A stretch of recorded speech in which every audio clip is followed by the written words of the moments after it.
குமரி மாவட்டத்தில் உள்ள கோவில்களில் தொடர் கொள்ளையில் ஈடுபட்ட பிரபல திருடனை தனிப்படை போலீசார் கைது செய்து நகை மற்றும் பணங்களை மீட்டனர்.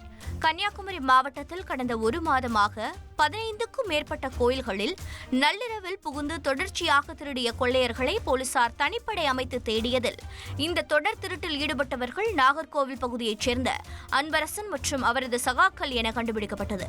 மார்த்தாண்டம் போலீசார் அன்பரசனை கைது செய்து கோவில்களில் இருந்து திருடப்பட்ட 1 லட்சம் ரூபாய் மதிப்பிலான பொருட்களை பறிமுதல் செய்து சிறையில் அடைத்தனர்.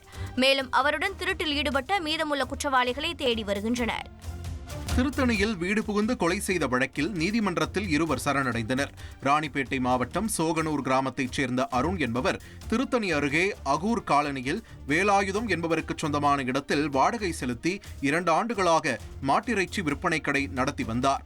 அவருக்கு போட்டியாக ஆறுமுகம் என்பவரின் மகன் சூர்யா என்பவரும் அதே இடத்தில் கடையை நடத்தி வந்துள்ளார். இந்நிலையில் கடையை காலி செய்ய வேண்டும் என வேலாயுதத்துடன் சூர்யா வாக்குவாதத்தில் ஈடுபட்டுள்ளார். அப்போது அங்கு சென்ற வேலாயுதத்தின் உறவினர் ரவி, சுதாகர் ஆகியோரும் சூர்யாவுடன் வாக்குவாதம் செய்துள்ளனர்.